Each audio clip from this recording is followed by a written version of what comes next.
I want to talk to you about my friend Charlie Crawford. He's a 10-time NFR qualifier. Charlie Crawford, time to just shake it out and win. Got it on him fast, set there up. We are. Here's a day nice money run. lead. You betcha 3-8. That's an absolute perfect run. Timing was perfect from the time the first swing is up. He's got the control. Charlie made it happen by being timed up with his horse with the steer, and being able to not just rope, but to pick that steer's head up without changing the momentum for the heeler at all. We know his beautiful wife, Jackie, all three of their beautiful children, the founder of the Liberty and Loyalty Foundation, which this year will exceed $1 million raised for military and first responders. I've said it 1,000 times. Charlie, it's time to rope, nod and ride, whip and spur. I want to welcome you to the Charlie Crawford Podcast. Let's ride. Ropers, are you ready to step up your game? My online course, The Basics of Roping, is built for beginners, but packed with tools to help ropers of all levels sharpen their skills. With over 2 hours of instruction, frame-by-frame swing breakdowns, when to turn your hand over to keep your loop open, when and where to let go of your rope so you can get the horns in the middle of that loop, over 15 dummy drills to simulate real-life runs, you'll have everything you need to improve. Go to charliecrawford.training and follow the link under the course tab to get started today. All right, everybody. Today we got Luke Branquinho on the podcast. Luke's 5-time world champion steer wrestler, 17 straight NFRs from 2001 to 2015, 3 average titles with the PRCA at the NFR. Man, Luke, thanks for coming on. What a star-studded stats you got, man. It's cool going down your bio of everything you've won. Yeah, and, just to hear that, you know as well as anybody, when you rodeo as hard as we do, to have those numbers next to your name like I do, you just realize how blessed of a career you had. Oh, it was just, at one point in time, like you were the guy, it was so cool year in, year out. It was phenomenal to watch. But I think one of the things outside of rodeo that's been so fun is just your personality. I think with what you're doing with commentating, your social media, your podcasts, like where you're able to see like your personality come out. To me, it just gives everyone, I feel like in rodeo, kind of that breath of fresh air where it's fun. Like you make everything fun. Well, and again, as well as I do, when you're in the arena competing, you get done and you're on the road, you're going to the next one. So the fans don't get to see that side of us. And in all honesty, there's so many people out there like you and I that have that fun side of our personalities that they just don't get to see because we're so busy getting back in the truck and going to the next one. And when I retired, and I honestly didn't think I'd be going down the road of commentating, yes, because, you're just in front of the camera. You're not really in the public eye as far as doing a podcast and shows like that. I never did see myself doing that, but you want to talk about enjoy it. I have absolutely loved it because I've rodeoed with guys, not the same event, but in the same arena for 20 years and hearing their stories, like we were in the same spot, but you don't know their stories. Now you're able to experience their stories from the rodeo side of things as well. Yeah. Well, and then just going down the list of 25 NFR go-round wins. Like, that's so impressive. That is so cool.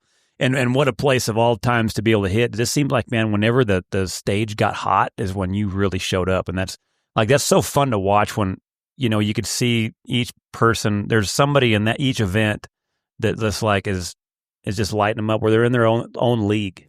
Yeah, and I don't know if you remember the movie, I think it's Kevin Costner, and it wasn't A League of Their Own. That was For the Love of the Game? Yeah, For the Love of the Game, where he's on the mound and you hear Clear the Mechanism. Mm-hmm. I took that like to the same level of, obviously that was a movie and maybe it was or wasn't true in some, but I took that to that level where when I got in those situations, I would literally tell myself, clear your mind. Mm-hmm. And if anybody paid close attention when I was riding in the box at any event, but especially those big ones, I would mouth, score good, bulldog good. You're the winner, you're the best. Don't let fear stand in the way of your dreams. Those things I would mouth to myself and say them under my breath, but my lips were always moving. And if I could do that, I did not hear any outside noise. It was focused on what I had to do right then. So I have a lot of clinics throughout the year, and I'll have them kind of focus on what their goals are.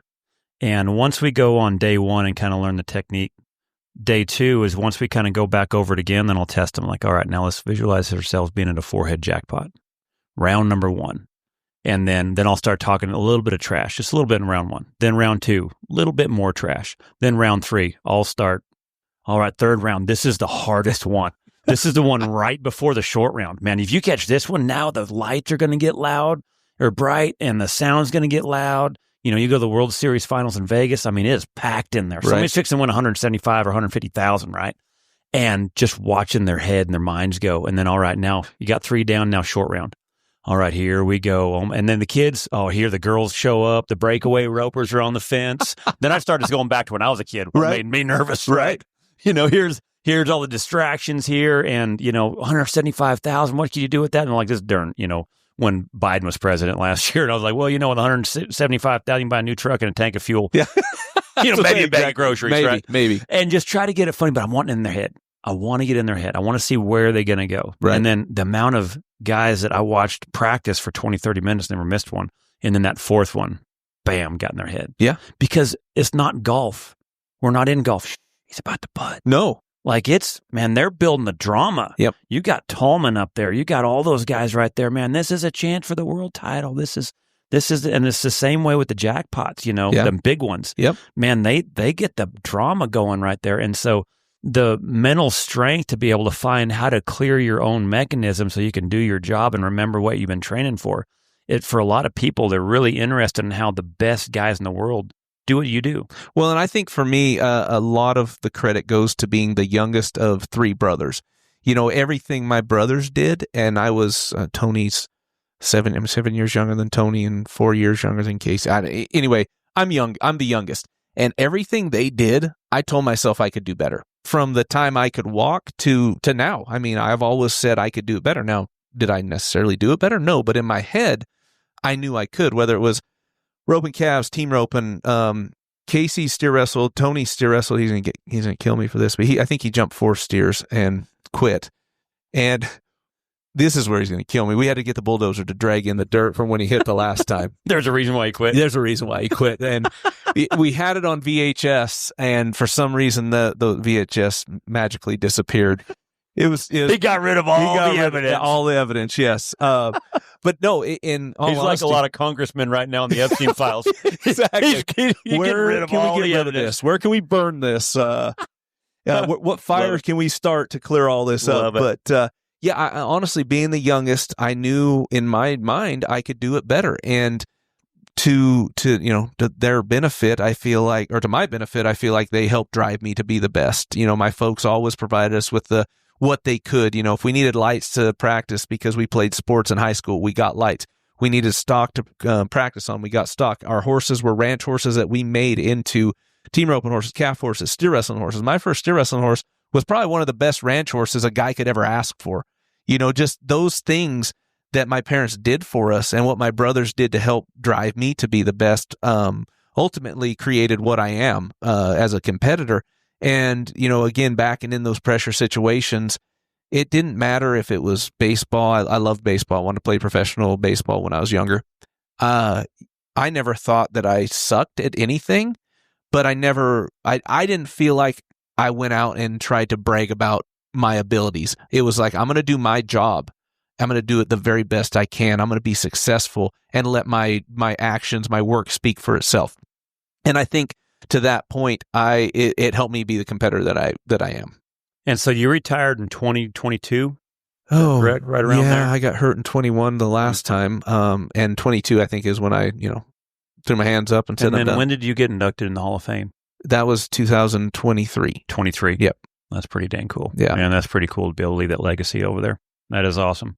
Yeah, and it was, talk about an emotional experience. Obviously, when I got the call, I was working on a tractor, and I can't remember who called me from the PRCA to congratulate me, and my dad was sitting there, and it was a pretty serious call for a few minutes, and I said thank you, and went back to working on the tractor, and he said, who was that? What was just so serious? And I'm like, I don't know if that was serious or not, but they just called to tell me I'm getting inducted in the Hall of Fame. And, obviously he got emotional, and it was pretty cool. Yeah. Yeah, that's what every guy dreams of in the end of his career. That's awesome. So what I enjoyed, though, was watching you get to crack back out again.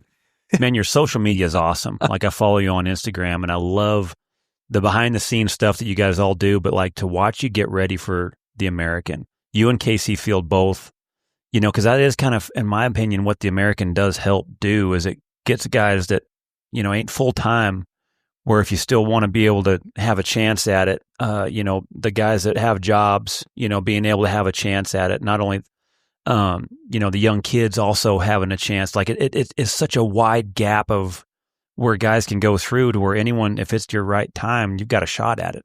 And so it was fun being able to follow you guys getting ready for the American, and man, how you and Casey both made it all the way to the final 8. Is that correct? 8 round? Well, and that was, I'm in the best shape that I've ever been in. Even when I've seen that on Pearson was talking about that. He's like, man, he did the opposite. He got in good shape after he retired. Yeah. And it was, it was one of those deals. And going back to be a competitor, when I retired in 22, I gained weight. I was 285, 290 pounds. I felt like crap. And I was like, I obviously I'm depressed. I'm, having withdrawals from competing, and I've got to figure out what can I do to find that competitiveness again. And my wife and I started, Paige Champion started a reset on New Year's, and Lindsay's like, hey, why don't we try this reset deal? So we went a week, and I think it was a week or 2 week long deal that Paige had set out, and I continued it for months.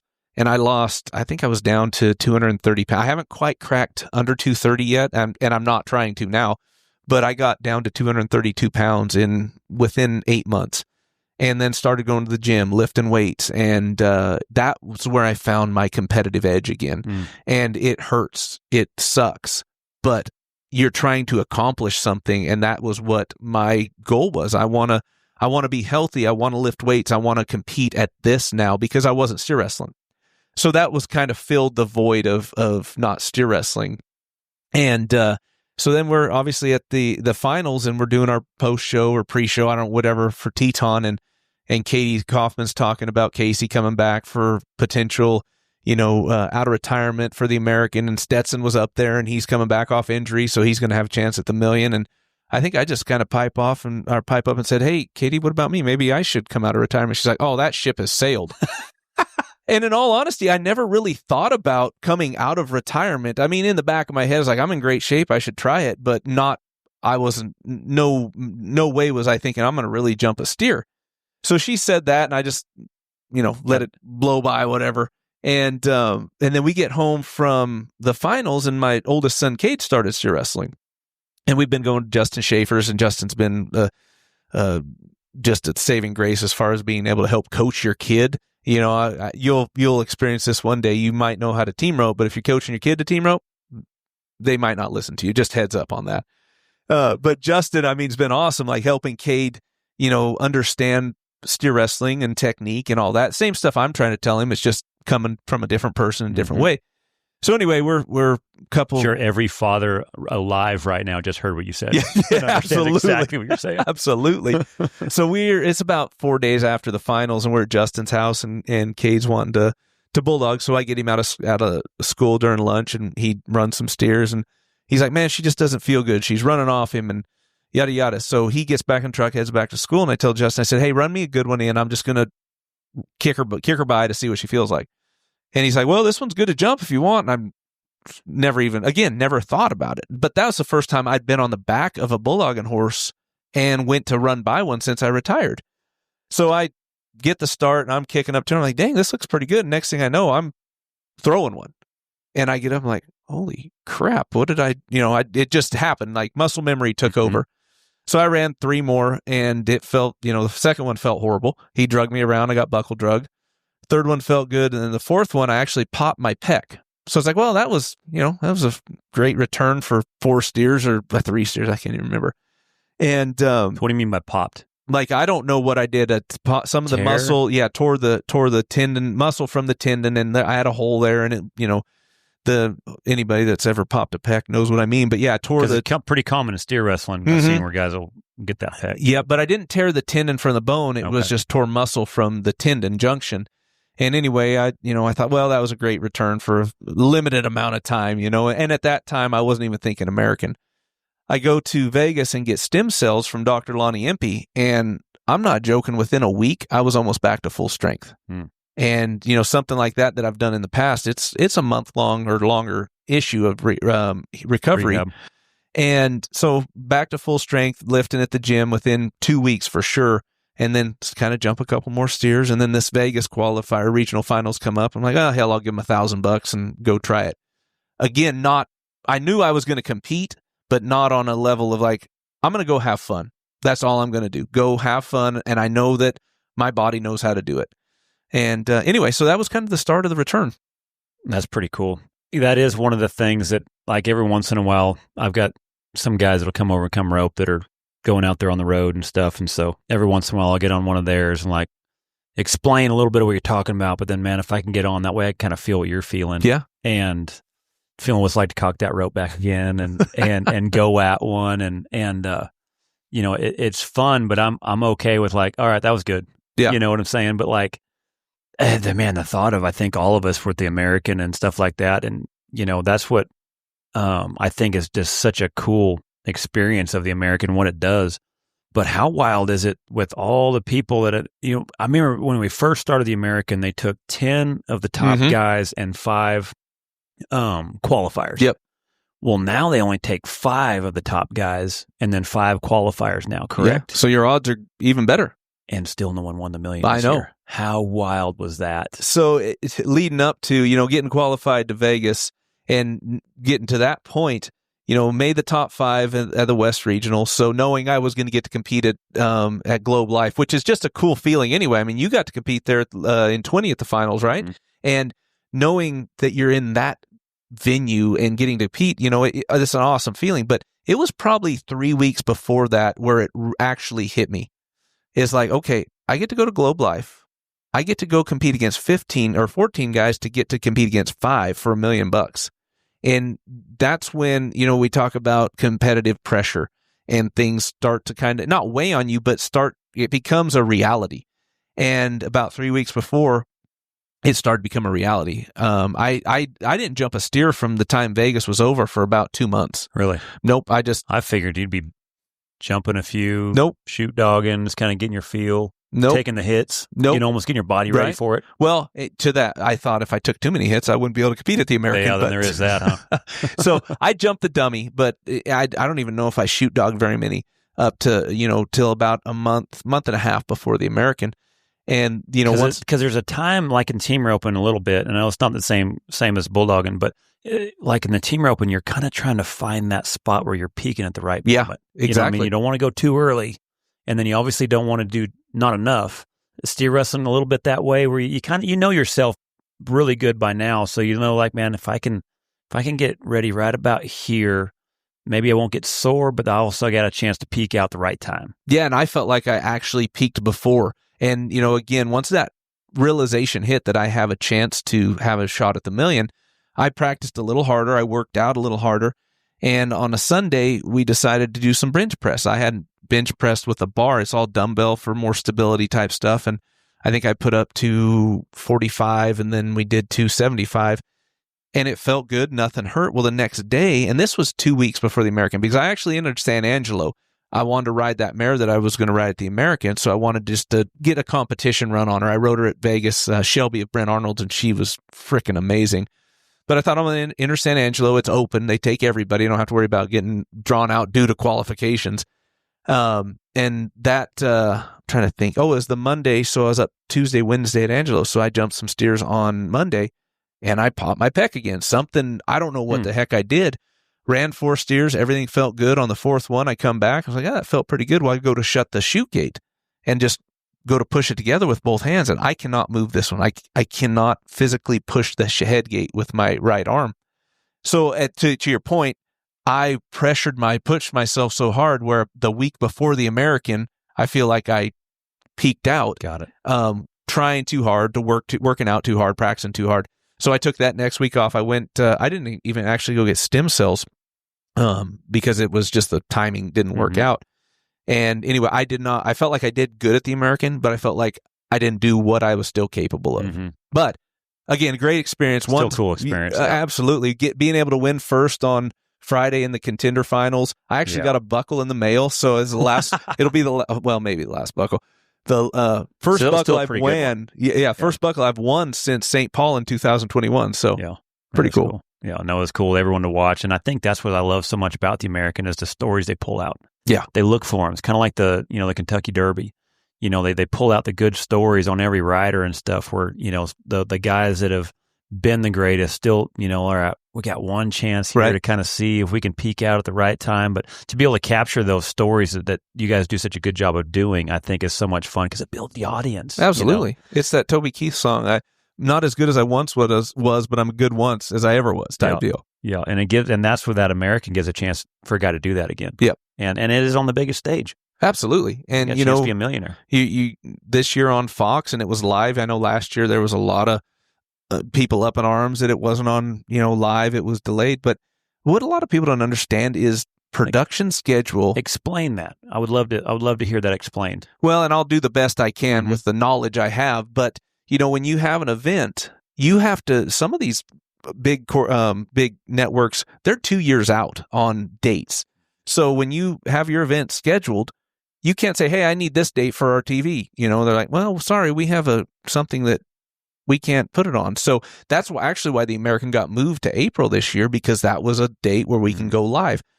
You get complaints from people like, well, they moved it. Yeah, so we could accommodate the TV people to have it on for live, so it's just. And I like that time of year. Absolutely. Especially here in Texas, and there's not quite as many things going on as the winter.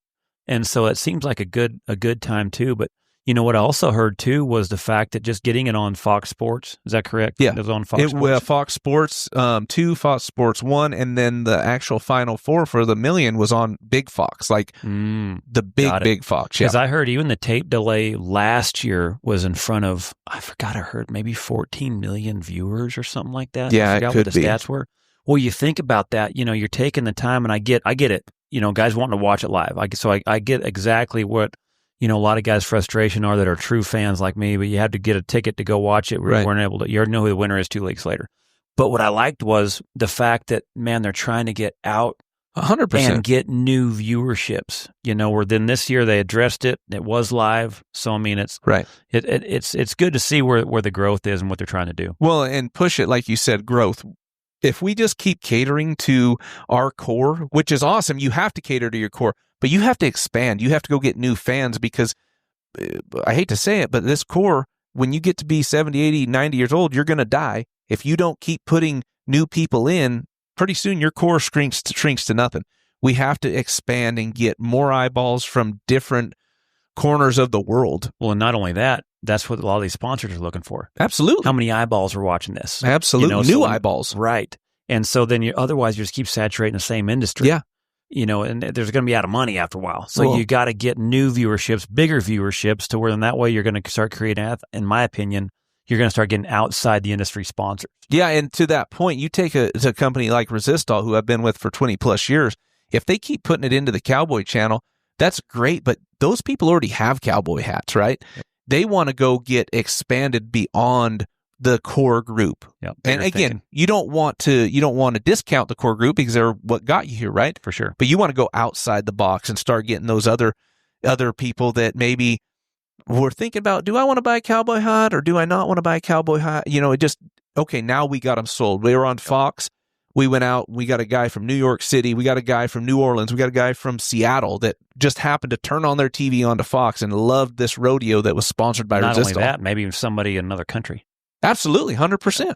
100%. So that's where I think you really start expanding. So no one won the million. That is so wow. Does anyone know? Because I'd heard they're rolling it over, and then I heard maybe they don't know. Does anyone know yet for sure what they're going to do with that million yet? I hear yay, I hear nay. That's kind of what I've heard too. And but I don't know many. I don't know much. So yeah, and I tread lightly on this because Teton's been great to me as far as doing broadcasts and stuff like this. But when they first came into the industry, there was a lot of questions about what is Teton, who is this, what are they doing, what are they trying to steal from us, and they've done a really good job of, making themselves legitimate in the Western world and in the sport of rodeo and the barrel race and the cow horse and all that stuff.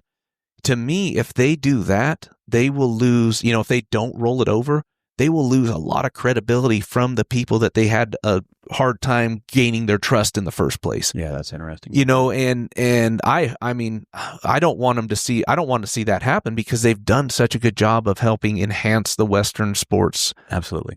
So And I will say one thing about the industry.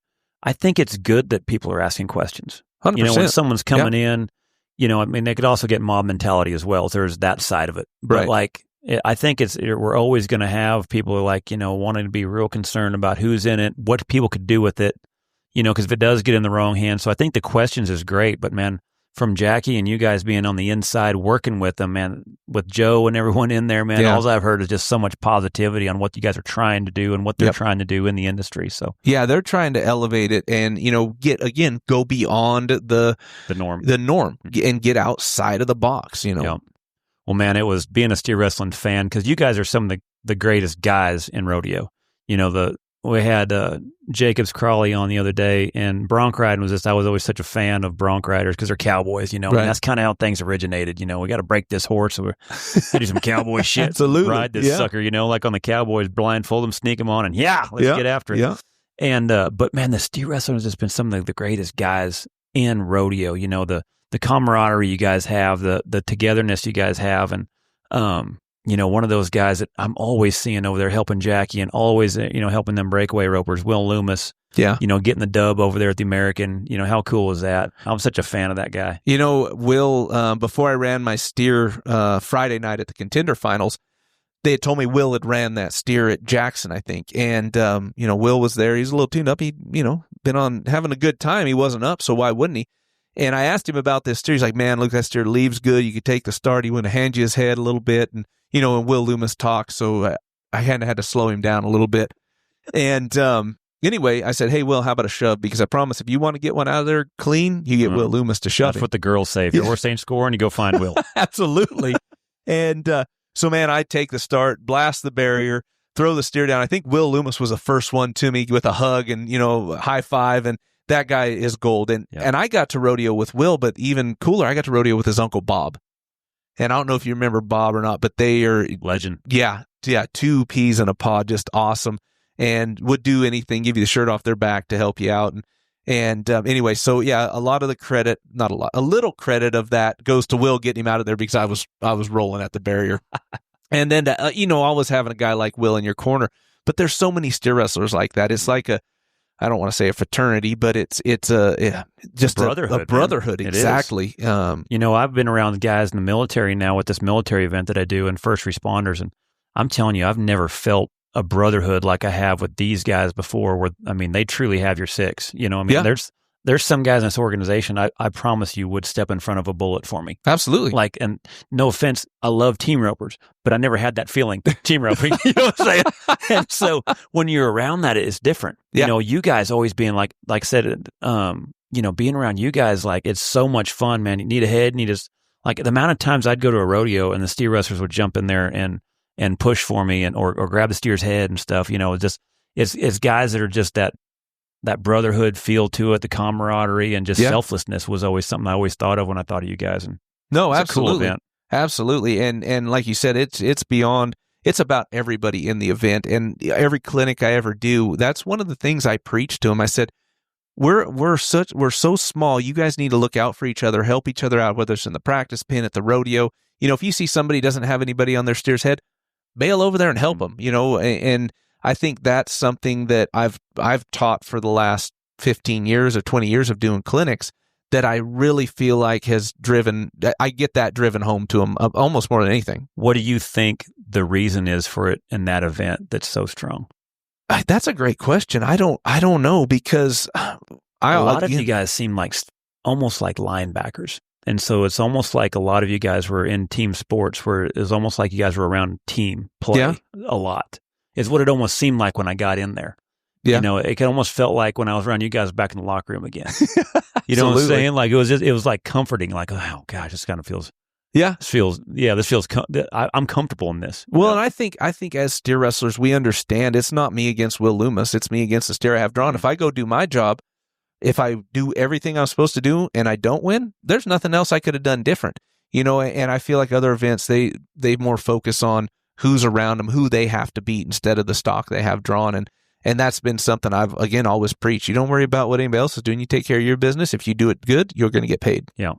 It is. It's been fun to get that feel. And for a lot of people, listening, it is something you'll never hear louder screams than you will in the steer wrestling when someone gets out. Absolutely. And then same thing when they throw one and just get the round or just flat one out right there. Guys just freaking clapping and jumping and high-fiving. It is, man. It's infectious. It's a sport or an event that I feel very, very compassionate about because of how you guys do such a good job of having each other's backs. It's just really cool to watch. Well, and too, I think something that, again, what people see is, usually after we're done running a steer, we come back on our, walking back. So there's everybody around there. So they get to see the high fives, they get to see the hugs, and then the hazer picks the horse up and brings him back. So I think a lot of that has to do with the camaraderie in the group. I mean, it'd be weird if we walked back, you threw 1-3-3 and nobody slapped your hand or gave you, that would look kind of weird. So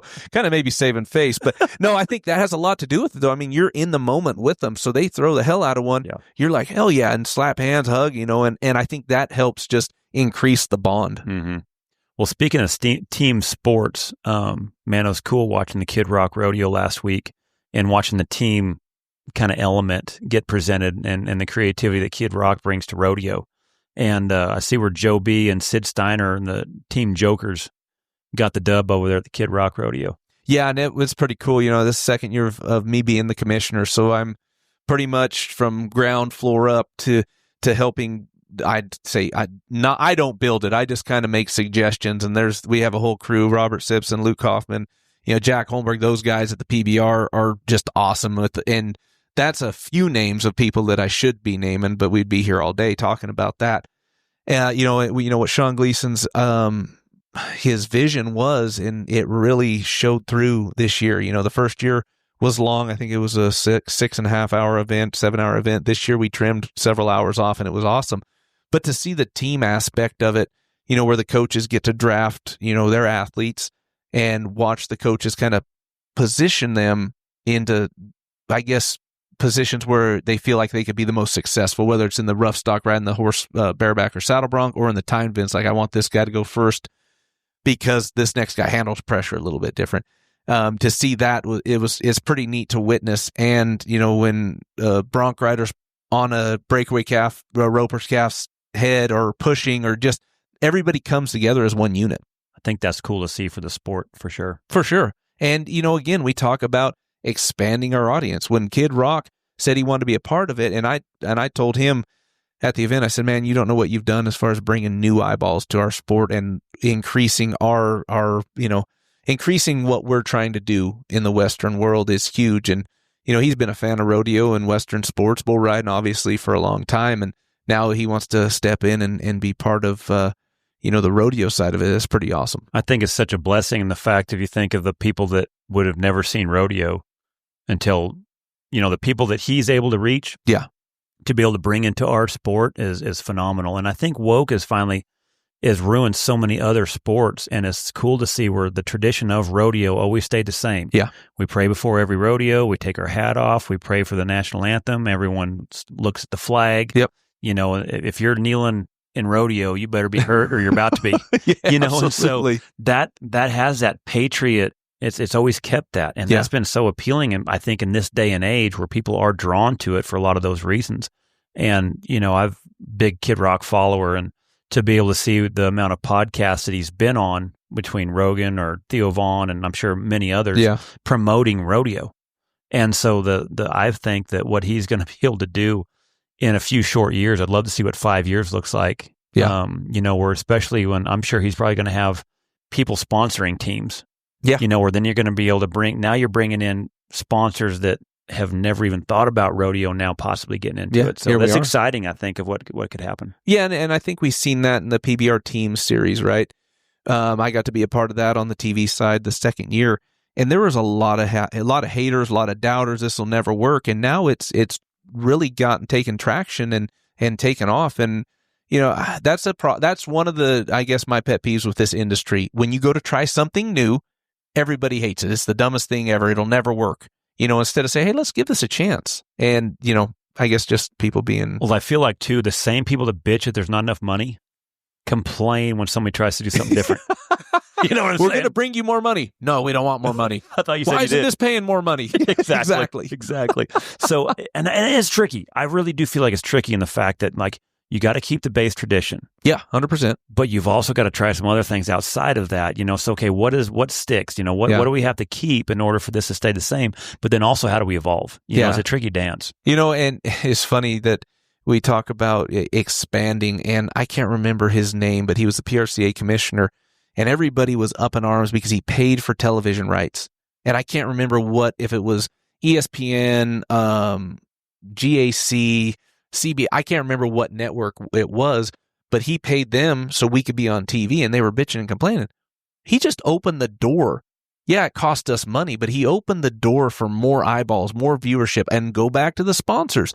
They see, oh, wait, we're getting more eyeballs on our stuff. Here's, now when the PRC asks for more money, well, we got more eyeballs watching. More eyeballs, yeah. So again, you're trying to create the business side of it for sure. Yep, and I'll take this to my grave, which I hope's a long time from now. But the PRCA, I feel like they need a businessman with Cowboys on the board. Businessman could take it to the next level, branch it out how it needs to go, but again, keep some of the traditional stuff for the rodeo. Yeah, and that's going to be a battle, I think, in that association for a long time. I think I feel like a for-business model, a for-profit business model is going to outdo a lot of the nonprofits. 100%. Just my opinion, and I feel like that's where most business models, are for-profit. Yeah. And that's where I think it's always going to struggle. And if they did that, then here's one of the reasons I think they don't, and maybe I'm wrong. If you did that, you give your Cowboys a voice. Yeah. And you don't want and I say they broadly. I know there's a lot of people up there that are trying to do good for the Cowboys, but again, I think it's such a turnover business. You know as well as I do. When I got done, there's the next guy coming in that'll take my spot. So they just know if they could hold out long enough. When we were ERA, we proved that. I mean, we weren't necessarily on our way out, but we wanted to try to make change for the better. But we were towards the end of our career. Hell, they found people to roll in and take our spots. Yeah. One thing I think a guy found out was how relatable the PRCA and the government was. That was my take, because there's a lot of things that could have got fixed but didn't. But then all of a sudden, when there was an uprising, then all of a sudden you started seeing the politicians coming out and really trying to kind of, what do you guys need now? And almost like they needed the votes, and absolutely. And seen that also too during the proxy deal. 100%. When Jim Warren came out there, so we kind of watched some things right there when they kind of started. It was just tough. Like I said, I'm not here to bash PRCA, and I know you're not either, but it was, it's the guys still also want to see things get better. Yeah. And to me, the PRCA is so above any other association that just kind of, in my opinion, proves that competition is really good. Absolutely. Because if there was competition, you'd start seeing things change. 100%. Until that almost kind of starts happening. That's why I'm really curious to see where the American goes, where the Kid Rock rodeos go, where some of these standalone event rodeos start going. Is that going to create competition? Yeah. And if it does, I think that's great for the industry. Well, you got the Hondo I believe in Phoenix, and you got San Diego. So, I mean, big rodeos that, again, I'm with you, see where it goes. And I think you would agree with me. We're such a small, I say niche, they say niche, however, potato. But we're small, a small sport that if we could unite everybody in our Western industry and have one, and I don't even know what you call it, just one group, not even association, just one group where we could all help each other out would be huge. But, PBR, WCRA, PRCA, the American, things like that, it gets too fragmented. And I think if we could unite as one and still have these great events, it would just, what is the saying, high tide raises all ships type deal. Yeah, I agree. Because it could almost get too saturated. Yep. But I still like the competition aspect of, getting some different things going where, let's see where some of these things go. Because 100%. What those guys there at Hondo got going on, the Hondo Rodeo there, and I mean, they're packing the Padres stadiums out. I mean, it is phenomenal what they're doing. Did I just see Cody Johnson's headline in that too? Probably. Yeah, they're getting some good key people in there. If you're interested in coming to a clinic this year, my 2025 clinic schedule is posted on charliecrawford.training. Go there and see if we are headed to an arena near you. If you're wanting to host a clinic, I have a few dates available. May 30th through June 1st, July 11th through 13th, August 29th through 31st, September 12th through the 14th, September 26th through the 28th. My October is open, and November. All the details and the easy sign-up form can be found on my website under the Clinics tab. If you have any questions, email me at charliecrawfordtraining@gmail.com. So you came here from California, and let's kind of go back down to kind of your ranching background now. Grew up in California. Where was it at again? Los Alamos. Los Alamos, that's right. 7th generation rancher from a ranching family. Yeah, my mom's side of the family, that ranch was an old Spanish land grant, and it had been in the family for, obviously a lot of years. And as the generations moved up, things started to fragment. When my granddad passed away, we got to lease the ranch from the corporation for many years, and then it all got kind of dispersed and all that. So it just, we started with something really big, and it just started to dwindle down to not much. And unfortunately, in ranching, it seems like that's become very common. Yep, absolutely. And especially families that have multiple children, there's not enough room for everybody on the ranch. And, everybody kind of, well, why do they get to stay there and we don't get to reap any benefits of it? So, it is sad. And we were 7 generations. My boys, loved every bit of it and being out there. But, I know the next question is, why'd you move? It was, the politics. Yeah. Let's be honest. When COVID hit, we were in a great little community. Kids were going to school, and people from LA and that area started moving in, and they're like, well, we love it up here. We just like the way things are going. Well, they brought their bullshit with them and started to change what they had down there, why they moved. And it just got to the point, the taxes, the neighbors that moved next to a working ranch but didn't like it when we were weaning calves and having the cattle bawling all night and keeping them up, they said. They'd call the county, and the county office would call us, say, we can't do nothing about it, but they're just letting you know they're sending complaints, filing complaints. One of them actually said to me, I think I was just loping a horse around, and we were right next to the county road, and then their house was across. And she waved me down and said, I'm going to call you. I said, okay. So she calls me, and she's talking to me and being real friendly. She's like, it really bothers us. We just don't know what you're doing over there. And I'm like, yes, ma'am, that's the purpose. That's why we have a privacy fence. So you don't know what we're doing. Well, that just doesn't seem right. We should be able to know what our neighbors are doing. I'm like, no, ma'am, no, you don't need to know what we're doing.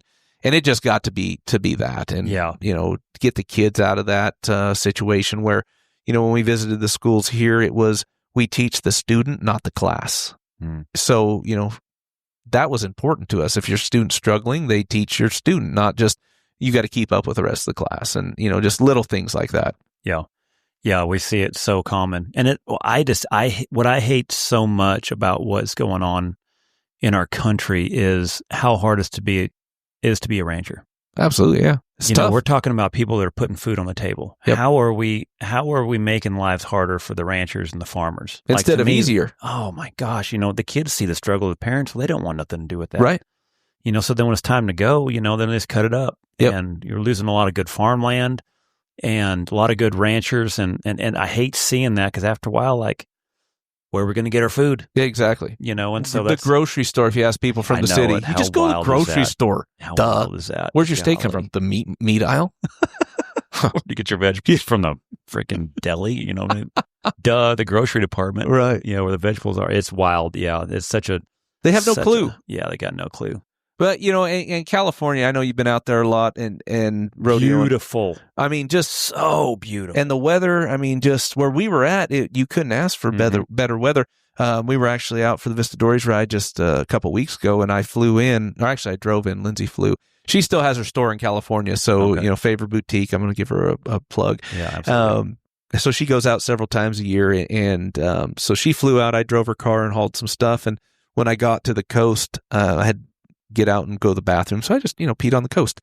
And when the door opened, it was like 8:30 at night, and the sun was just set, and the ocean breeze was coming. I'm like, oh my God. Yeah, I forgot. Yeah. And, I was there for not quite a week, and I was like, California will always be my home. Mm-hmm. I don't live there anymore because probably can't afford to now. No way to move back, but it'll always be my home. Is where I was born and raised. But we had to make changes for the kids. And when California gets cussed, it's not the state of like when you're living there. The weather's beautiful, the land's beautiful. It's the politics. 100%. It's the politics that gets all the credit for what is demised of that state. Yeah, that's sad. I hate it. Yeah, they put a high-speed rail in from Sacramento to L.A., I think. Oh, wait, no, they didn't. No, they you got taxed. You got taxed on it. They just didn't put it in. You paid for it. They just didn't put it in yet. Newsom's silly killing stuff. it over there. Yeah, silly stuff like that. Yeah. What was it like growing up though on the ranch? Oh, it was unbelievable. It was one of those deals where I'd get home from school, and three brothers. We're all different. We all had Tony would be out in the arena when he got home from school. Casey, similar when he got older. Me, I care less about the arena. I got in the Jeep. I drove around. I hunted pigs. I'd find my dad. We'd go check cows, feed cows, and stuff like that. And it was just awesome. I mean, you talk about the freedom of doing whatever in the hell you wanted to do. I was driving the Jeep at 7 years old. My dad put blocks on the pedals so I could reach them. It was an old Willys. I think it was a 4-speed. So low was pretty damn low. I didn't get out of second or first or second very often, but I'd throw a rifle in the Jeep. I'd get in the Jeep with my dog and the rifle, and we'd go hunt pigs. And I'd get home from school, finish my homework, and I'd be gone till dark and never got questioned. My parents never really wondered where I was at. They knew I was out there. And it was just an awesome, awesome life. To me, that's what's so romantic about being a cowboy. That and ranching, like that is the cowboy shit. You know, absolutely. You're raising beef, you're putting food on the table, but the freedom that you have to go be a cowboy is something that people that live on concrete that just never get to experience. That never will understand. And never will understand either. And I will say this, I feel like, and I use the Yellowstone effect. Once that came out, you start seeing those people kind of realizing 100%. That we have to have this industry to survive. Mm-hmm. And again, we talk about Teton bringing, more to the Western industry, Kid Rock, Taylor Sheldon, Yellowstone. Exactly. Yeah, absolutely. Yeah. Having a cowboy hat on got cool again. And, the Western way of life was really cool because, like I say, you can feel it in your soul when people are actually able to actually go experience what that feels like. 100%. You can feel what God has created this for a reason. You know what I'm saying? You're out there amongst the land, amongst cattle, and doing what men were designed to do. Absolutely. Yeah. And fight off the predators and all that stuff to keep your stock. I honestly think that anybody that's born in the city should go spend a summer on a ranch, at a young age to experience it, and I think they'd have a whole new respect for what this country was built on. And not only that, you'd be amazed at what probably meds that they're on that they don't need no more. Yeah, 100%. At a young age. Yeah, exactly. Yeah. Yeah, your ADHD can go away real quick when you got shit to do. That's no joke. So how did steer wrestling become your passion? How did that become this is what I'm going to just kick ass at? Well, so, obviously with the two older brothers, we always roped. They always team rope calves. And then when Casey started steer wrestling, Tony kind of, he's going to be no evidence. Yeah, no evidence, but he did kind of steer wrestle. I don't know if you know this or anybody that's watched old timed event videos of me. I didn't swing a rope very good. I always had a figure 8 in it. Well, I seen you had a clip on social media where you slick half one right there and turn them off. Yeah, that was Luke Brown would have loved that right there. I heard that the arena record at the finals one time was on a half head. So that's right. I just 3-3. Yeah, exactly. So there it is. Something to it. They just pick that head up and handle. Well, here's the thing: you're used to getting the nose. Yeah, exactly. You know what I'm saying? I got to get my line of work. You got to have the nose, man. You got to have it deep. Yeah. So, anyways, yeah. So I didn't swing a rope very good at a young age. I don't know why. Probably because I didn't care too much about roping. But when I started jumping the dummy when I was 11 years old. We had a whole old mare named Sue. She's an old gray mare we had. And I'd hang a bucket of grain on the fence. I'd set a big 3-strand bale flat. I'd set one on edge. I'd tie them together, put a horse blanket over, and tie remember the old plastic roping horn dummies with the two rods that stick in the bale? I'd tie that in there. And Casey and them started steer wrestling. So I'll try this. So I would do that. And I'd have one of those old handheld video cameras. I'd set it on the post, hit record, and I'd ride her by slow. And I'd just start getting on. This was at 11 years old. Watched those guys. Didn't listen to anybody. I just kind of went and did it. And I did that for about 3 years.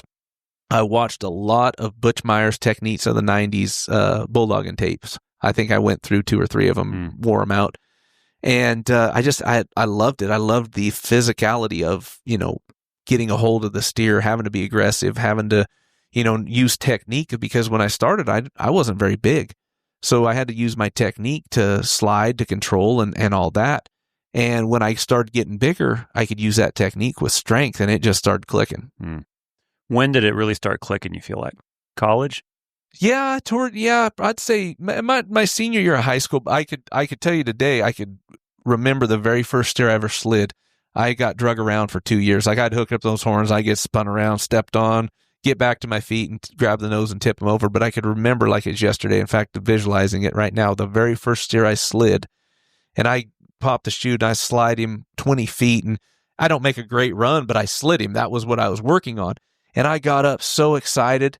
And this was just me, so you have to understand me. I was practicing by myself because my dad was busy. My brothers were doing something else. I'd pop the chute, but I was so damned excited. I thought somebody was there. And then when I was like, well, shit, nobody's seen me slide a steer. I was like, but I could imagine it like it was yesterday.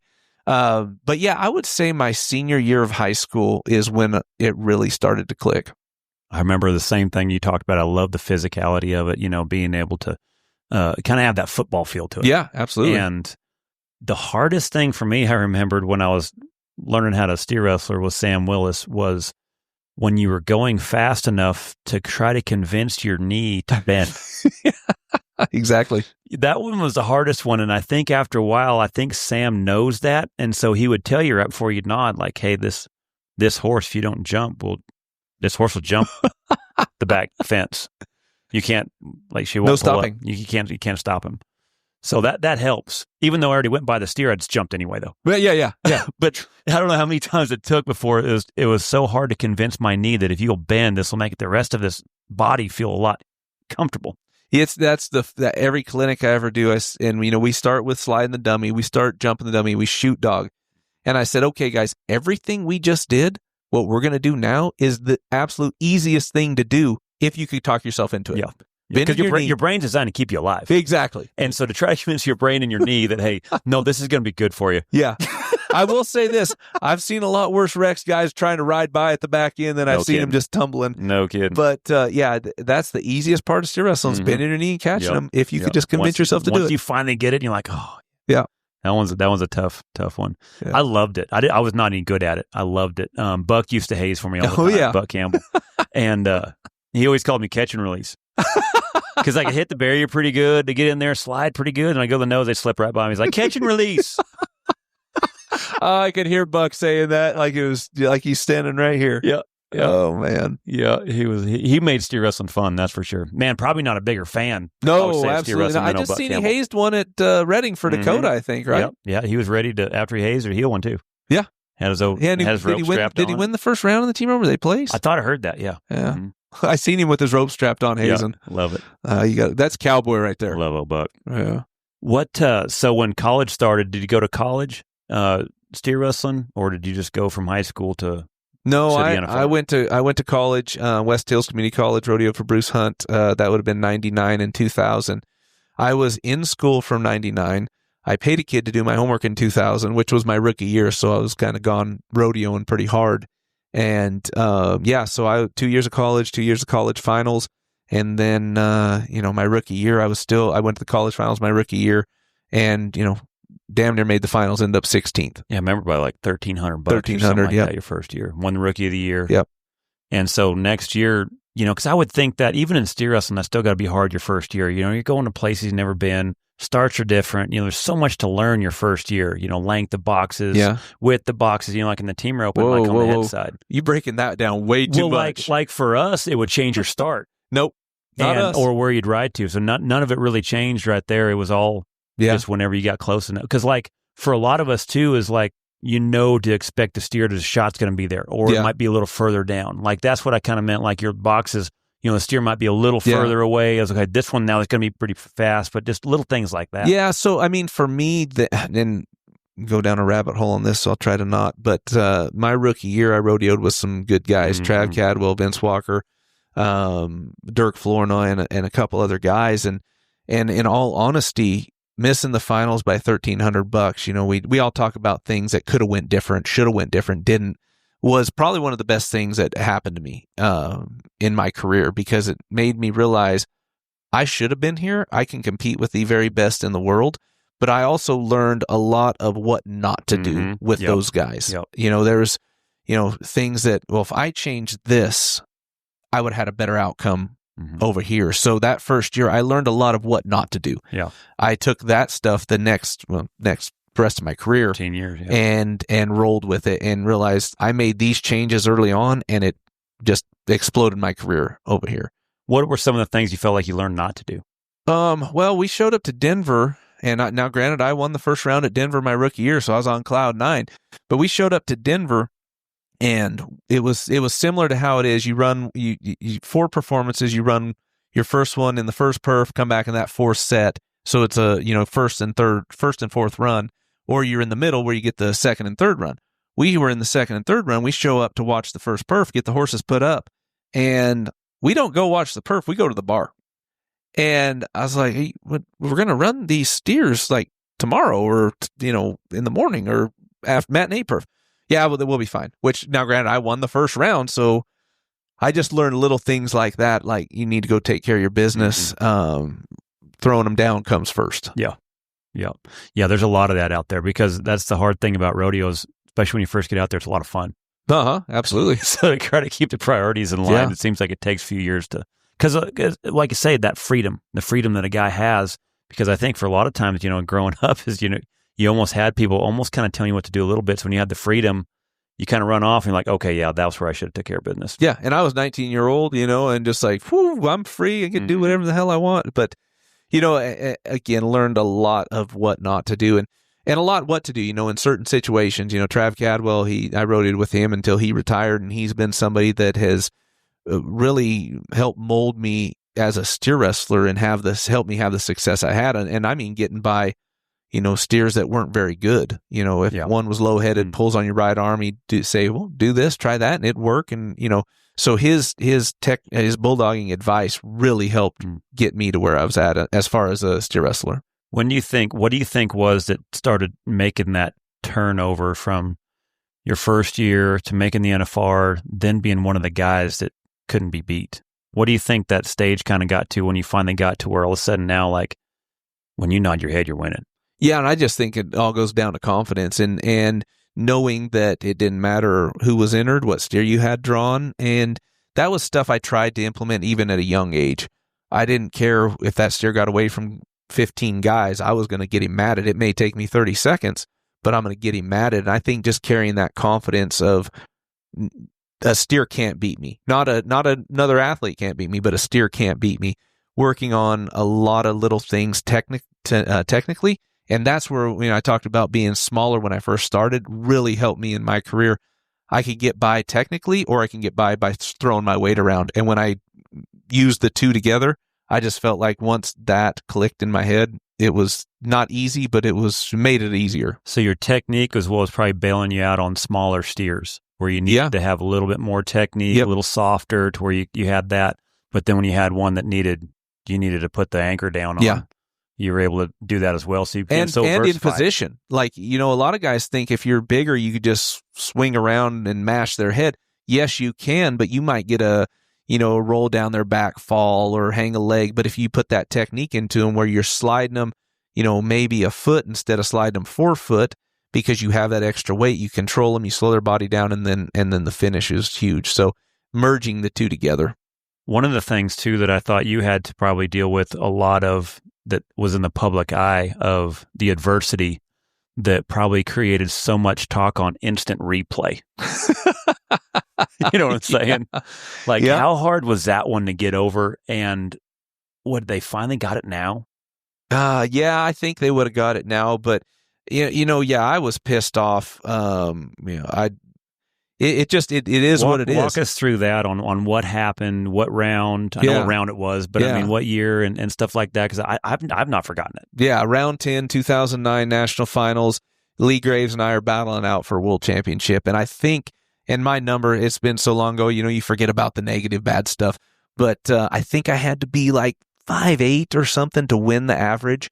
And if I win the average and Lee doesn't win the round, if I win the average and place 6th in the go round, even if Lee wins the round, I still win the world. And again, I never kept track of any numbers my whole career at the finals. I didn't care. I just went and did my job. You know, you get towards the end, people are telling you, so it sticks in your head a little bit. But yeah, round 10, 10th round, and I had a steer. A steer, there's no doubt I should have placed in the round on and was going to win the average. And he was a kind of a big, heavier, longer type steer. And when I hook his nose, he's pulling out of my arms. And he does get out of my arms, but I hang on to his neck and his nose. And anybody that watches instant replay knows that I had a hand on him, Butch Kirby. But, I mean, and listen, in all reality, and I told Butch this, if I would have done my job better, I would not have put you in the situation to make that call. I missed the barrier, so I ran him 2 strides further, more momentum. I loosened up on his head when I hooked his nose. So if any momentum coming by, it's hard to hang on to a big, long steer that has that much action. So I told Butch, I said, yeah, I think you screwed me. Absolutely. But if I'd have done my job better, I wouldn't have put you in the position to screw me. And, you know, it took about a week.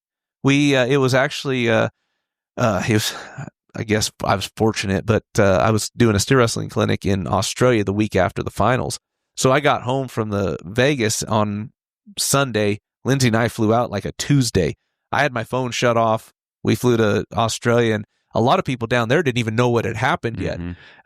So, I mean, I had to relive it a little bit down there, but it wasn't bad. But yeah, I mean, again, I feel like if we do our jobs, we don't put the call in their hands. And instant replay, again, would it have helped me win, another gold buckle? Yeah, sure could have. But I also look at it this way. If I would have won that gold buckle, who's to say I would have won the next 3? You don't ever know. Everything happens for a reason. Well, I think it's really humble in the fact that you were able to take credit for the things that happened. And I'm not cussing any of our judges whatsoever because of the fact of human error. Absolutely. Yeah, what I get frustrated, and I think most Cowboys get frustrated, is why don't we have association that has their back? Right. What is wrong with instant replay? They have it in everything. It's okay for them to make mistakes, but like, can we have something that can bail them out? Absolutely. You know, because and it'll help them make a absolutely better call or correct call all the way around. Yep. It helps, and I think it helped them get better at seeing things, because then they can actually rewind their run and watch it to where they could see that same situation again and almost be on top of it. But like, gosh dang it, it was so hard for so long, I think, for so many contestants, because that was just one of many world titles that it cost. Right. Or one of many amount of money that it cost guys getting up and down the road. So it's one of those things that was like, it was hard to watch, with something that was so easily fixable. Yeah. If that makes sense. Well, and, it cost me total, rough numbers, but so I think I still placed an average even with a no time. But say win in second. Let's just say I win second with the way they call it. I don't win the world. That alone was going to be a $30-some thousand hit. Now, if I win the average, win the world, I get 2 bonuses from multiple sponsors. It was like $150,000 hit. Yep. And back in 2009, that was huge. That was huge. That's a place. Yep. Back then. Exactly. Yeah, 100%. Yeah. Yep. Absolutely. Yep. Yeah, but luckily, like I say, it sounds like at least finally now I've heard that they're getting it. So yeah, and it was, it was funny. After that happened, I did a lot of, research on.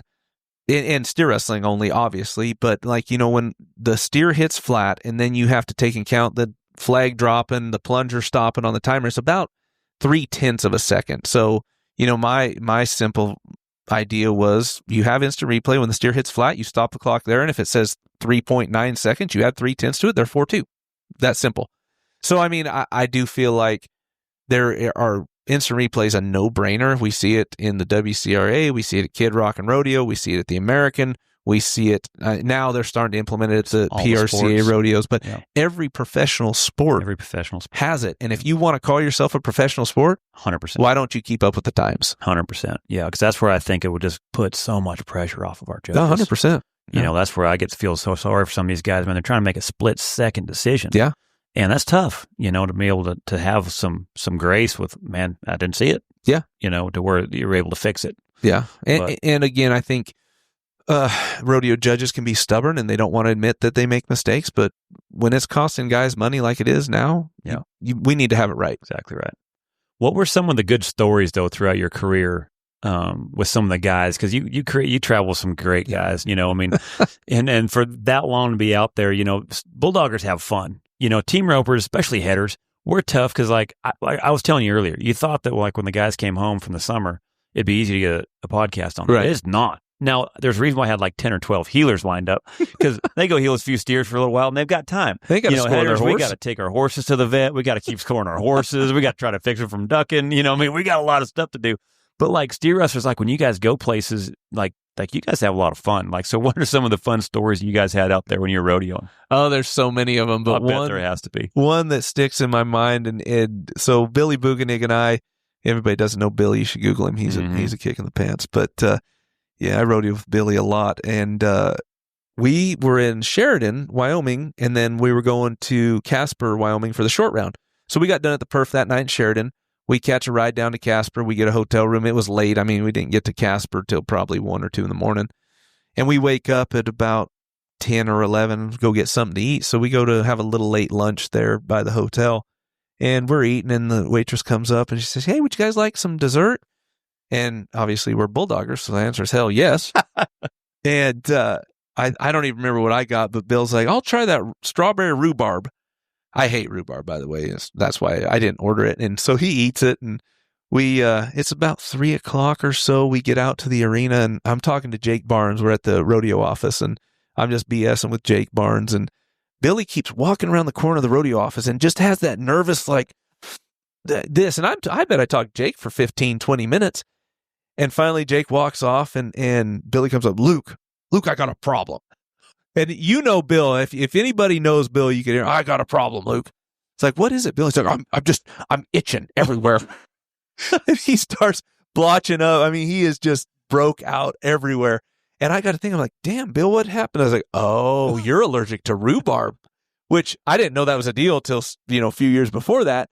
And anyway, so he's just, "I don't know what to do. I can't move. It hurts. It itches." And so I call one of the Justin Sports Medicine guys because I had a trailer there, and I'm like, "Hey, I know you guys are a ways away. Is there anything we could do?" He's like, "Here's the code to the trailer. Don't tell anybody I told you this, and go to this drawer, draw this shot out, and then go give him a shot in the ass, and it should clear it up." Well, about that time, Cade Swartz pulling in his truck and trailer. He made the short round too, and I got the shot drawn up and closed the door to the sports medicine trailer, and I was like, "Cade, we need to borrow your trailer." And I tell him what's happening, and he's whooping himself already, just laughing his ass off. So we got this on video, by the way. I wish that we could share this on here, the video of it. So we got blackmail. Cade's video on this. His trailer door's open, and I'm sitting on the couch, and Bill's bent over with his pants around his ankles. He doesn't wear I don't think he has underwear on. And I'm laughing so hard, and I was like, "Bill, stop. I got to give you this shot." And he is just, "Luke, just give me the shot. Hurry up. Just give it to me." And Cade is laughing so hard, videoing it. I mean, it's probably 3 minutes before I actually give him this shot. "Just hurry up and give me this shot, damn it." I'll show you the video afterwards, but it's freaking epic. Probably one of the funniest stories. I wish I could show the video, but it was pretty good. But I mean, so many things like that, not giving Billy a shot in the ass, right. But, golfing on the bulldoggers, cowboy hats and shorts and flip flops. I mean, just, you can name it. We did it. It was at the bowling alley, golf tournaments and stuff like that. And, just anything like that. These guys were awesome. I mean, I started out, one of the funniest guys I think I did ever rodeo with was Brock Andrus. Brock was, he was gold. I just loved everything that Brock brought to the rig. And I honestly, I'm not going to go down the list because I would offend somebody. Honestly, I tried to surround myself with the very best, and not necessarily in the arena because we could elevate ourselves there, right? But guys, was a brotherhood and you could travel with and have, conversations with either on a professional level, personal level, whatever, just anybody that was like that, I tried to surround myself with. Yeah, Brock was fun, man. Him and Bucky together could tell some great stories. Absolutely. They were so much fun. Who was it that every time Buck was it Funk that would say, your fish just got bigger, fishing story, or was it you? Buck would always tell a story, and then somebody would be like, your fish just got bigger, Buck. Well, the thing about Buck and BJ was that, I grew up with them. Right. So I've heard all the stories, and half of them I was there. Yeah.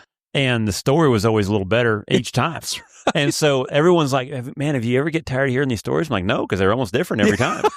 Like, it's almost like the same story, but it's a new story every single time. New version. And here's what used to happen is I would say, Buck, no, that's not what. Yeah, that's right. And Buck would go, what are you, the damn story police? Yeah, story police. That's right.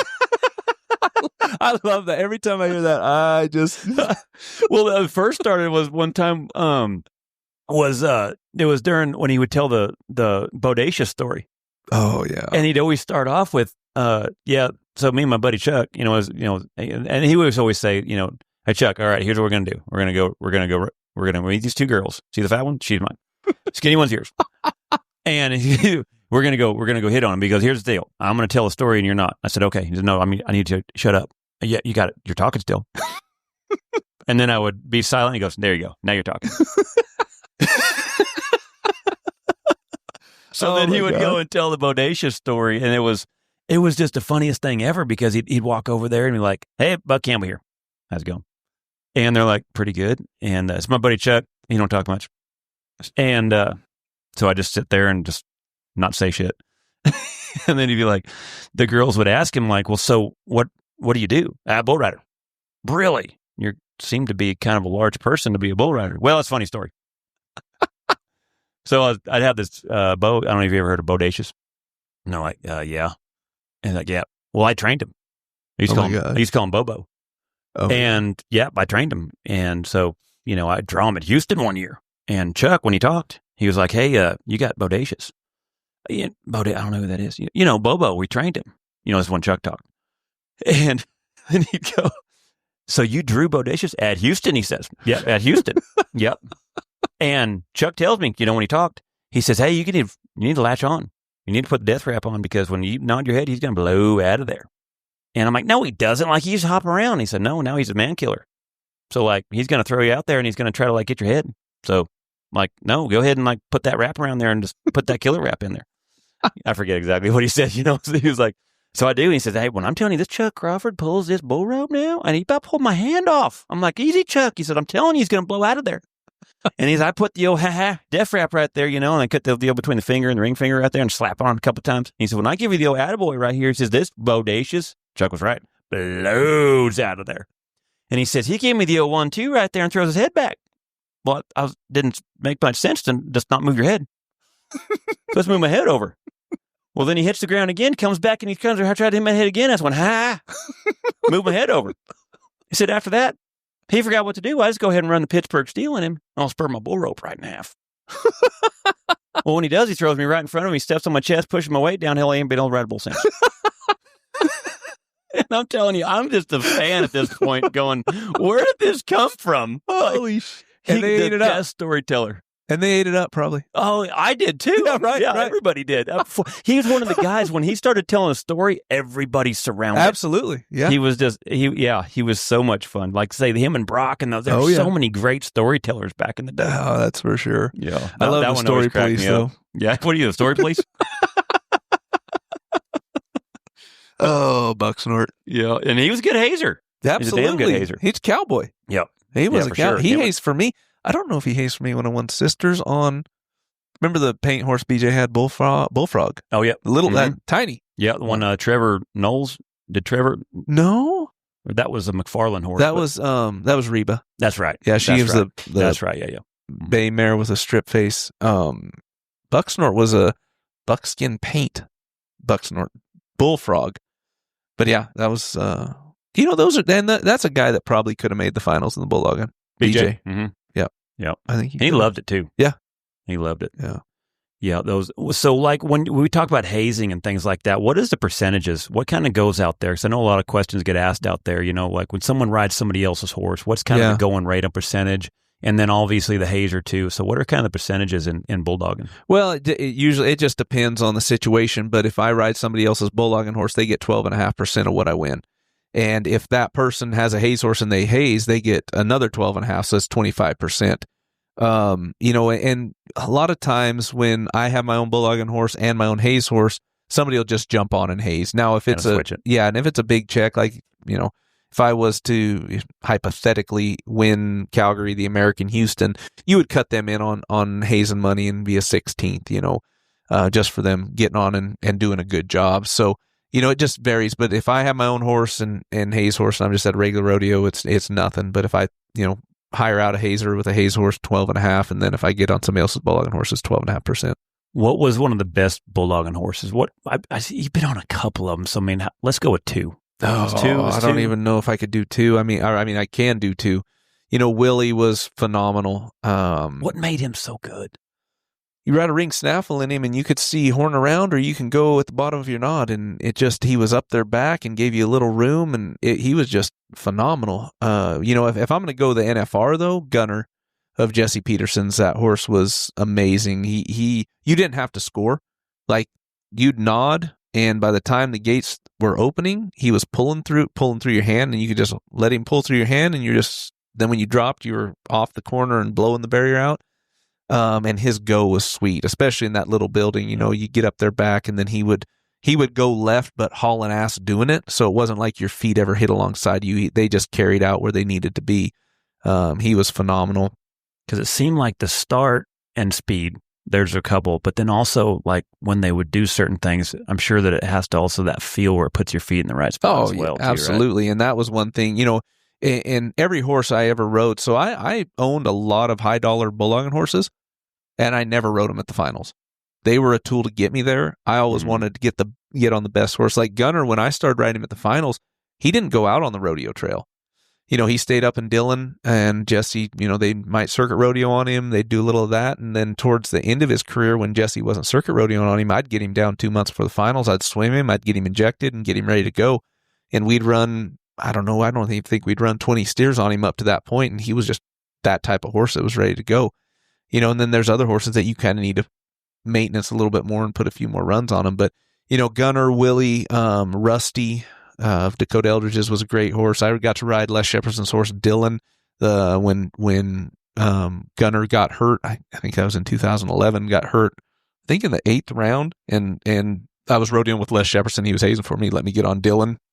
I always try to put myself in a situation where I was on the very best horse I could get on there. And then obviously hazing on the other side was key, because that's a pretty unforgiving place. There's a lot of pressure on that one, isn't there?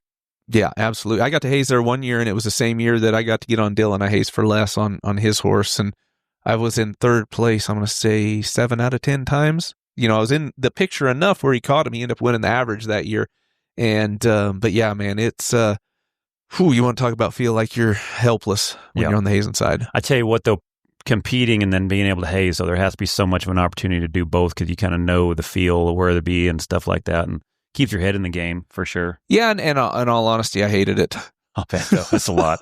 It's especially, I feel like too, and you jump in there, but I would just have to say, like, it seems like it's all right when you make a mistake for yourself. Yeah, 100%. Gosh, to make a mistake for somebody else, that is so hard. Yeah, and that's where I feel like Les always had great horses. So hazing, it wasn't easy, but the horse, he got me out of a lot of jams all through the year.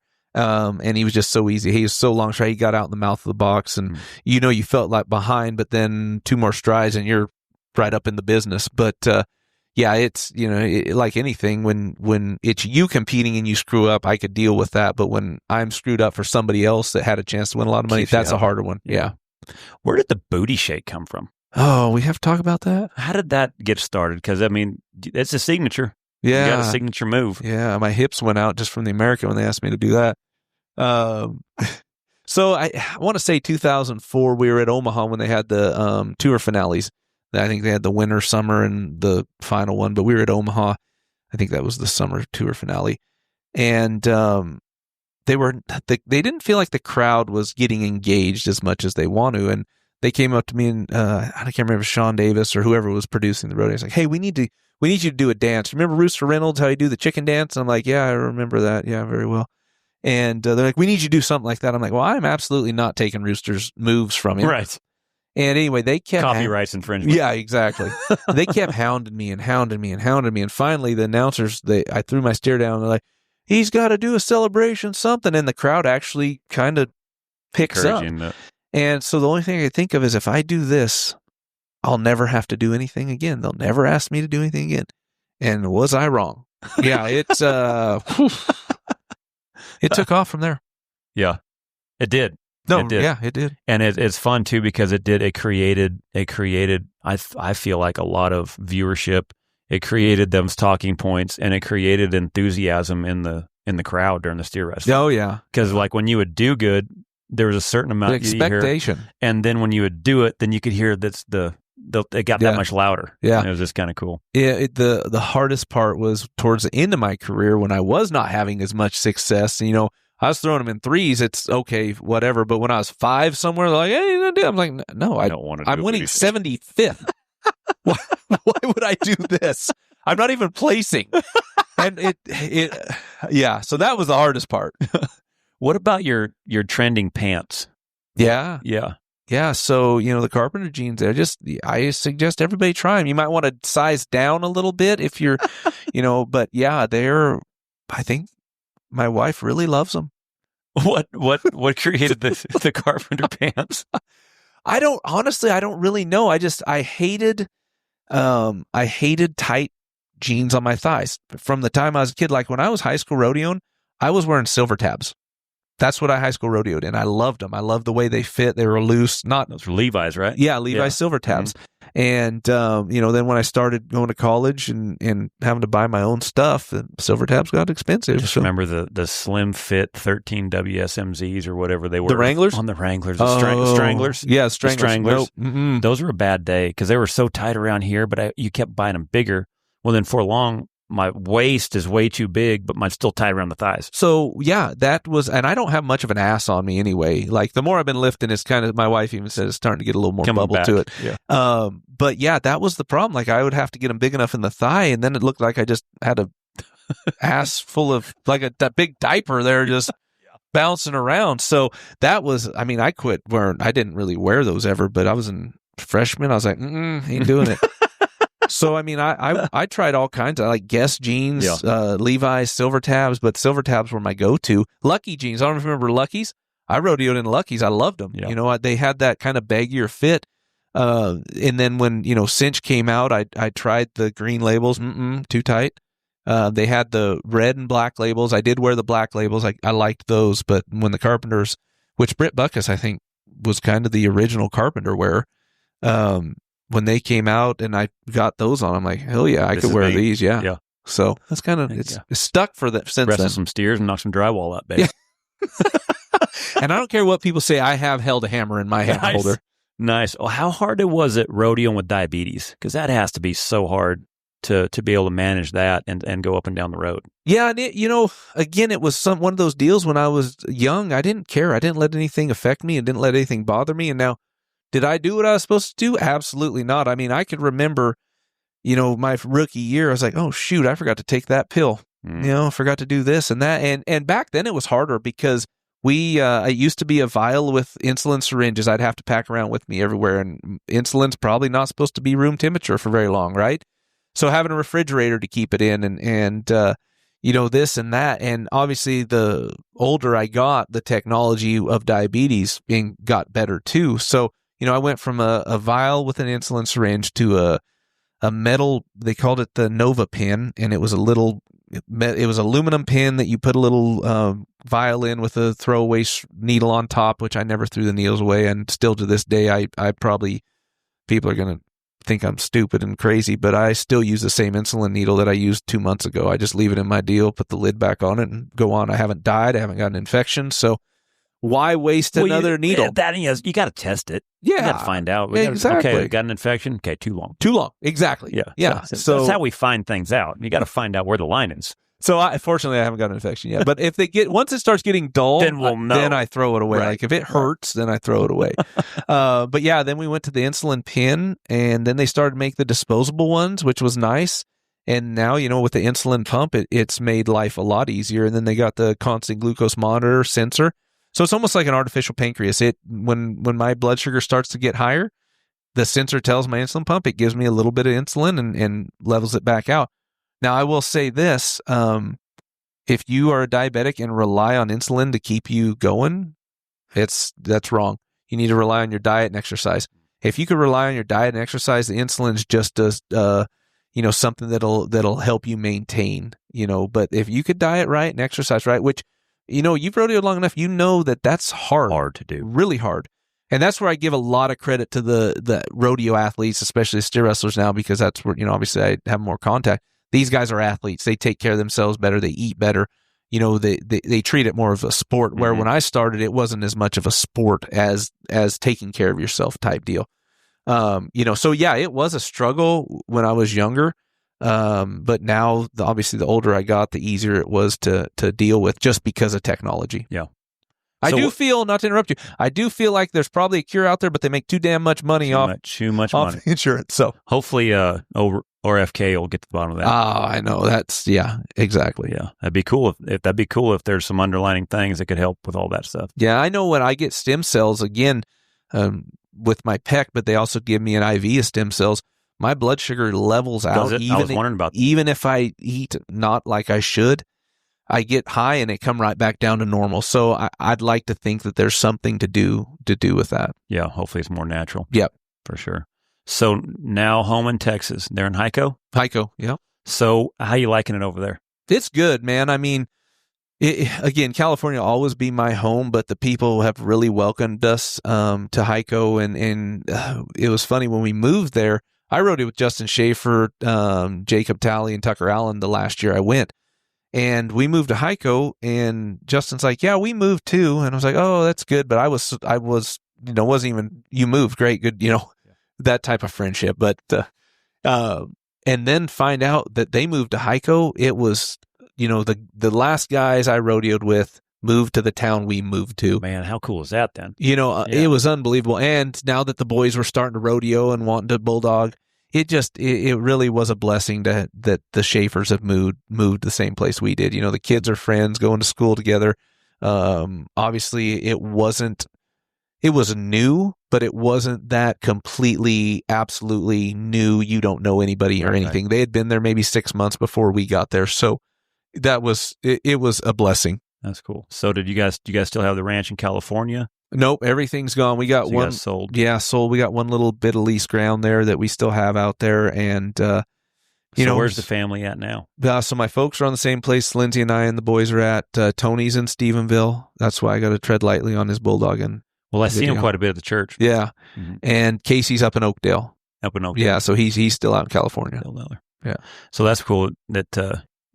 A lot of the families here then. Yeah, absolutely. Really cool. Yeah, and we still have a lot of my dad's side of the family out there, and trying to go back and see him as much as possible. And obviously it's tough with everybody's schedule, but my folks are heading out here in about 2 weeks. They're going to go up to South Dakota to see some family, then out to the high school rodeo state finals for my niece and nephew Casey's kids I think it's in Bishop or Red Bluff this year. I'm not sure. Awesome. Well, I had a couple of Facebook posts on some guys that wanted to ask you questions, and Shad Mayfield got on there. He wanted to know what it's like to be old.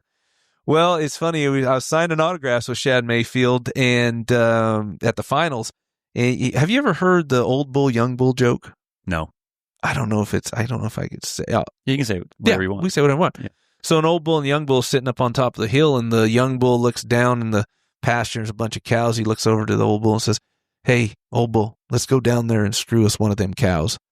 And the old bull laughs. He's like, "Let's walk down there and screw them all." So I told Shad that. He's like, just that look. Anyway, that's how it feels to be old, Shad. That's awesome. He cracks me up, man. I love that guy. Oh, he's great. He's always, man, just upbeat. Yep. I enjoy it, man. What a career he's having. So, man, I would say, too, for retirement, finding things to do, man, it looks like you've really found a lot of your passion, man. Your show is doing really good. Your podcast is doing good. And then does Lindsay still have Companion Pass? She's got her going. No, her podcast going. Yeah, she was kicking ass. Yeah, at it. So good at it. I mean, just so good. But it consumed. Time. When I do my show, I don't prepare. I don't do shit. Seriously, I don't really do much. I can see you and Jackie getting along really well when you guys are commentating. This sounds so familiar. Yeah, I mean, we get on and we just talk. And now I will say when I have a guest that I'm not as familiar with, I have to do 5 minutes of research. Right, literally 5 minutes. I get online, Google band's best friend, and type it in. Like, okay, good enough. Write down a couple notes, and then we just bullshit. But Lindsay, she is meticulous about preparing. And she's so worried, she's awesome. And she's worried about, not putting out a great product. And honestly, her stuff, like I was driving farming last year and I listened to every one of them because they were so interesting. Yeah. But yeah, it's what the effort she puts in, and it's time consuming. And, obviously if you do something that takes up that much time, you should get reimbursed for it. Right. And she wasn't feeling like, and rightfully so, she was getting the bang for her buck, what she put into it, and as good as she was. And I do think there's still opportunity out there now that, things are growing in our industry. And I'm hoping it does, because I love hearing the stories, of everybody she's interviewed, and on a personal level, and she's good at it. Yeah. She's so easy to talk to. Exactly. Yeah. So, I mean, well, you were on it. Yeah. You know exactly. And, she's so professional at it. And that's, I think, she says, well, what are you doing to prepare? I'm like, we're just talking. Same thing I do. See what steer I got. Exactly. I'm going to go throw him. Well, how are you preparing? I say who I'm going to interview, and then I'm going to interview him. Exactly. That's exactly. She's like, well, who'd you have on the show today? And I tell her, she's like, what'd you guys talk about?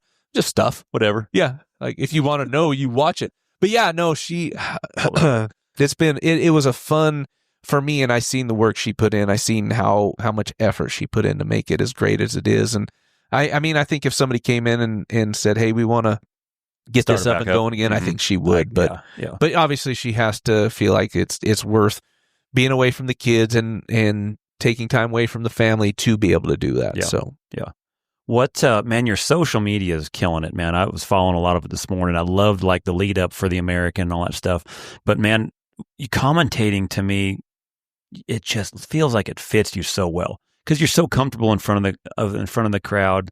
You know all the events, but some of the stuff that I enjoy watching is basically the social media of you commentators on the way to the rodeo. Like, that's some of the funnest stuff to watch, I feel like. Well, yeah, you get to experience that firsthand since your wife is in the car with us. Well, I also follow your social media, but the one where you cracked on Katie Kaufman, man, was freaking awesome. So that was obviously our first road trip ever together. I mean, we'd have that banter in our meetings and all that, but it was crazy because when we first got in, I picked Jackie up first. Yeah, I picked Jackie up first, and then I picked Haley up, and then we went to, get, what's her face? What do we call her? Oh, Katie. Yeah, we could pick up Katie. And anyway, Katie's awesome, by the way. Everybody that's listening, I'm not being hard on her. It's just we love her. It's fun. It's fun. Well, Jackie is watching. There was we were watching she was watching the breakaway roping from Tulsa for the American deal on her iPad. I was like, yeah, that's fun. We should, we're watching, driving, and then Katie gets in, and we're just giving each other shit left and right, And Katie's like, I had a long night. I don't want to go to Subway. They have carcinogens in their meat and this and that. And we're like, oh my God, Princess Katie.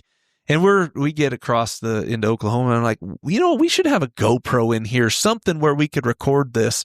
And I look at Jackie, and we kind of look at each other, and we're like, holy shit, we have one right here.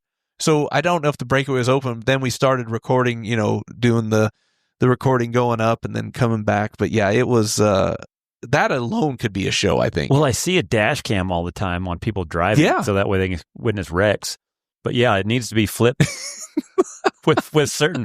Man, think about the guys that are really entertaining out their rodeo, and you could. Oh, I know, you right? Could get some pretty entertaining stuff because, like, I forget what song you were singing, but when you talk about Katie, oh yeah, walking her ass home or whatever, it's a Beach Boys song. Wouldn't it be nice? Yeah, wouldn't it be nice? The crazy thing was, like, I was just we were going through. Everybody would pick a song. So Jackie picked a song, I'd pick a song, Haley picked a song, Katie picked a song. Anyway, we went through that, and I was just thinking, man, I wish I could come up with a song to just roast Katie, and I just happened to pick. I seen the Beach Boys pop up. I pick it, and I'm like, holy shit, I think I could do it with this one. And it just rattled out. It was so good. It was fun. It was so good. Well, Jackie, she was telling me about when you guys were at one of the places and you were filming and it was on a commercial break and you're on your phone and she's like, what are you doing on your phone? It's like, I'm trolling some asshole on Facebook. She's like, we're about to air. He's like, yeah, but not for a couple more minutes. Yeah, we have time. I don't. And I was like, yeah, you two are going to fit just right on this show. Yeah, I don't let pressure situations bother me, especially on that. It was, it's fun. I'll be doing something on my phone and Katie just elbowing me like they're counting down 10, 9, 5 to camera. And I'm sitting here doing that in about 2. I put my phone down and just pop up and she just looks over like, but yeah, it's fun. Yeah, it fun is times. fun.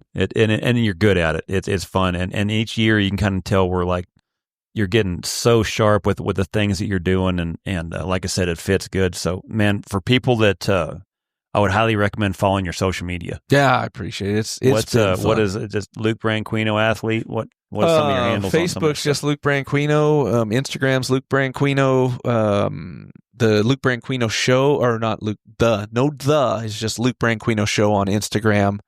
I think I have a Twitter or an X. I'm not 100% sure. So it's not as popular in our industry. X isn't. I like it for politics. Yeah, that's not exactly. Not as much following. And I don't post anything on it. I just, like you said, it pops up on my banners for something political coming up. That's about it. So on your stuff on Spotify, Apple. Yep. Luke Branquinho show. Yep. The Luke Branquinho show. You can find it there. And I got some other cool things coming up. We're starting a tequila. Oh, nice. Yeah, Coraje tequila, which Coraje in Spanish is courage. Which when we went to do our, patent, trademark, all that stuff to get the name, I was just mind blown that Coraje, which is courage for tequila, was not taken.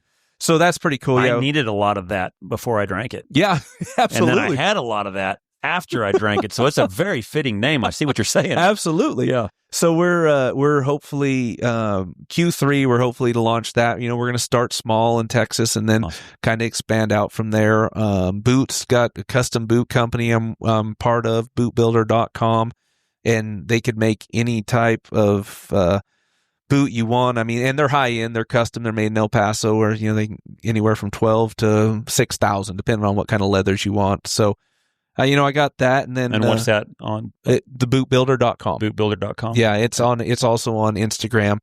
Make sure you tell them Luke sent you, so I get my cut of that too. Obviously, I want my percentage. Absolutely. And we made some cool boots for a lot of people. Dr. Buddy in Heiko, he's a big UT fan, so we customized his boots on him, put the Longhorn on the front and their colors, and they're pretty sweet. And then working with Casey Field at Payment Cowboys, credit card processing, like we're saving a lot of people a lot of money in the Western industry. I didn't realize how much of a racket credit card processing was, and little bit of percentages and little fees that the companies charge you that we can take out and help save you money. And on top of that, 5% of what we make goes back to a charity of your picking. So awesome. It's pretty cool. Where do we find that? PaymentCowboys.com. You check it out there. Hit me up on any of the social media sites, and we'll get you set up. But awesome. Yeah, it's that's why I have this conversation with people. Outside of rodeo, I never thought my brain would work anything other than steer wrestling. Now with the commentating and little businesses like this, it's my brain. It's amazing. I didn't think it would work like that. Starting to find out there's a lot more of the mental stress behind certain things. Where for me, it was more emotional. Yeah. Like rodeo and, the highs and lows of things, and then, a little physical because you're out there doing it stuff. Right. Not physical like you guys, but dang sure enough where at the end of the day you're tired. Yeah. And then start this and you're like, man, my brain hurts. This is a whole new kind of element here we're talking. I got a different email than I used to be, just Luke_Branquinho Hotmail. Now I got Luke at Payment Cowboys, and I have trouble keeping those two emails separated. But it's the stress level makes you tired on a whole different level, I guess. Yeah, for sure. So. What about Bulldog in schools? You been doing any of those? Yeah, I've done a couple last few years. I do one in Sheridan, Illinois, which is about 45 minutes from Chicago. So it's kind of a fun one to do. When is that? That's we usually do it in February. Yeah, so it's a little cold. Yeah, it's a little brisk up there, even in a building. And then I've done Oh, shoot. I can't think of the exact town, but it's just north of Des Moines, Iowa. I went up there the last two years, and it's been good. That one is usually the week before Easter or something. There's a lot of high school rodeo kids listening. Oh, and awesome. Obviously kids going to college and things like that. So yeah, for a lot of guys wanting to learn how to steer wrestle at that age, I think it's a good age to do it. So being able to find guys that are willing to be able to coach them. Yeah, for sure. And I've always told them, everything I do, if you want to hit me up about doing a clinic, hit me up. I'd be more than happy to entertain it. It's obviously as busy as things are, making the right, being able to make the dates work is the toughest deal. I mean, as well as anybody how tough that could be. Yeah. What is your email again for that? Luke_Branquinho@hotmail.com. Awesome. Yeah. Or any of the social media sites. Yeah. DMs. Yeah. Awesome. Well, man, I appreciate it, man. It was fun. I really enjoyed it. I've been wanting to get you on there for a long time, and so I knew this would be entertaining. Like I was talking earlier when I first started doing the podcast, I've lived and died by the sword of, oh, man, if I just don't talk, no one can find out how dumb I am. Okay, Chuck, let's start a podcast. That sounds like the right thing to do. That way the whole world knows how dumb you are. And so I was like, man, I'm sticking with team roping. I'm going to do just team roping. We'll do the fraternities with my military guys, the guys that I know and stuff like that. And so, I did that long enough, and I was like, all right, man, if I'm going to start doing the other events, man, I want to get the guys that I know well enough. It's going to be easy to have a conversation with and stuff. And you've always been that guy, and so well, I appreciate it. I appreciate what you've done for the industry and what you're doing now, and man, thanks again for coming on, man. Absolutely, let's do it again. You got it, man. Perfect. This episode is brought to you by Corvive. Corvive has a great line of products that I believe in and use every day. Their product Hydrate isn't just for quenching your thirst. It's packed with vitamin C and zinc to give your immune system a little extra boost, especially in this Texas heat. I don't do a clinic, podcast, or a pre-workout without their product Energy. It keeps me locked in, it's convenient, effective, and it tastes great. Jackie and I drink it all the time. I drink it before I compete, and it's really good for those all-night drives. I don't have a post-workout without their protein. It's grass-fed, packed with collagen, peptides, amino acids, and has no chalky aftertaste. It's a great meal replacement or a way to rebuild after a hard workout. Core Renew covers all your gut health needs in just a single daily serving. New customers get 10% off their order by going to corvive.com/Crawford. See the podcast description for the link, or check the link in my bio on all my social media channels.